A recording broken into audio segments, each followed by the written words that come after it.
I'm out tinkering with the D2 this afternoon, and welcome to the channel.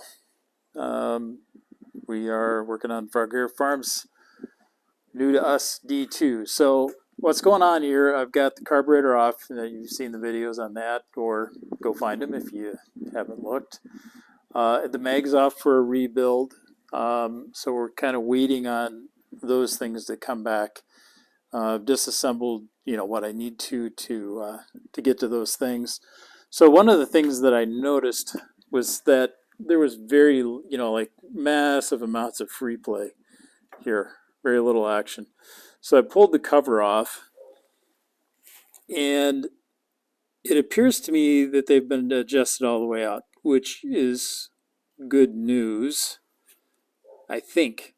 So I think that's what it is. I haven't tried to adjust them yet, but it looks to me like they're adjusted for basically maximum free play. I do like the fact that it's nice and greasy in there. So really the next step, I'm going to go ahead and play with the adjustment on this to see if we kind of get what we want. Otherwise, this tractor, it's a real mess at the moment as I'm working on it, but always interested in what's inside the toolboxes. I haven't changed anything. I don't think those are cat tools, but we'll check them out at some point. I believe this to be original paint. I'm not 110% convinced, but I think it could well be. So we'll see as we get there. Obviously the machine does have a PTO. It is a 5U, the wider gauge. Sorry for the mess here. It does have a rather unique lighting system. So this is a basically 6-volt generator with no battery, and so it's not electric start. So you can see on the tag there it says for use without battery on the regulator. I have a feeling that's been opened. I don't think that's a factory safety wire, but I think it's kind of cool that it's still there at all.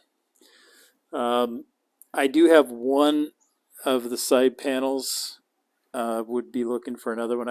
I've got in the back of my truck. I haven't even pulled it out to see which side it is yet. It does have a single front headlight and a single rear.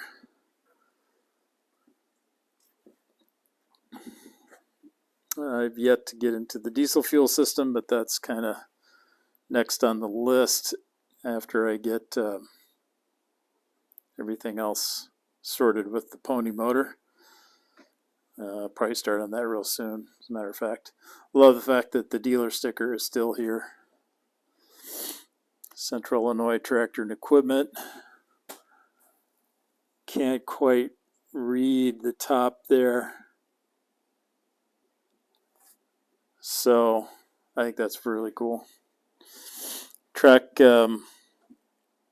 frame shields are still in place in this tractor. I think the other undercarriage looks pretty good on it, so I'm happy with that. The rear light was missing, but I did find one of these exact units, so I will replace it. I tend to put the bolts right back where they came from, just so A, I don't lose them, and B, I know where they go. So far, we haven't really dove too deeply into it. I do have a new valve cover gasket, so we'll be opening that up and doing a valve adjustment while we're at it. The main thing is, get it to run properly and so on. And I'm basically showing you how the sausage is made here. I'm a messy worker. I fully admit that. I do use the steam cleaner to kind of clean certain spots off. It works okay. It's not the panacea by any stretch, but it does seem to be able to get certain things kind of clean without doing a lot of destruction. So I use that from time to time. I still have some cleanup to do up here. you know, and it makes it a lot more difficult when you're not tearing things completely apart, because you don't want to get dirt in places where dirt shouldn't be. So you got to be kind of careful with that, obviously, and we're trying. So anyway, I was a little worried about these clutches, mainly just the amount of free travel. And now that I see what's what here, I kind of can see that it looks like they're adjusted all the way loose. So we'll get in there, we'll make an adjustment, and then we'll see what happens. So that's about where I'm at today with the D2. I actually think that's a cat drawbar pin. I'll have to look in the parts book, but I do believe it is, which is would astound me.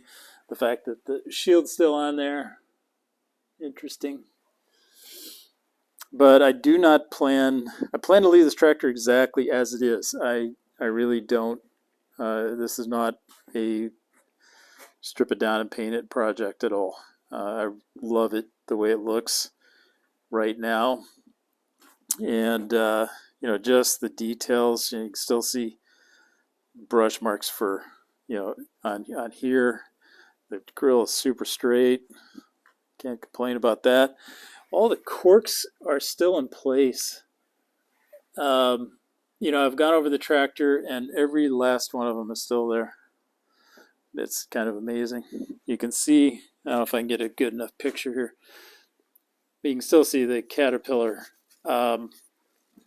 logo stamped into the track shoes as well. So clearly an ag tractor, and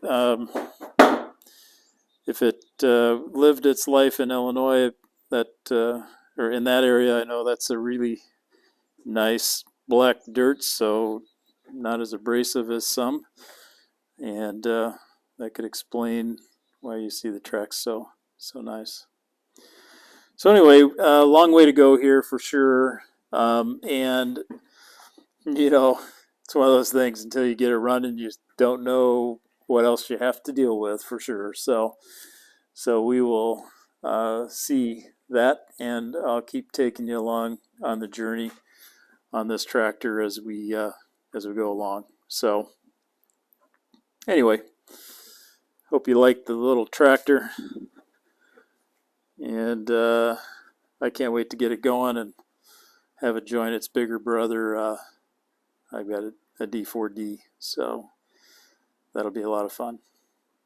Anyway, hey, thanks for watching. If you like some of this content, you know, give me a like. You know, kick that like button for me. Subscribe if you want. I'm trying to get better at these videos, make them a little more interesting as I go along. I'm not sure that this one's accomplishing the task, but bear with me, and they'll get better. Anyway, hey, thanks a bunch. Appreciate watching.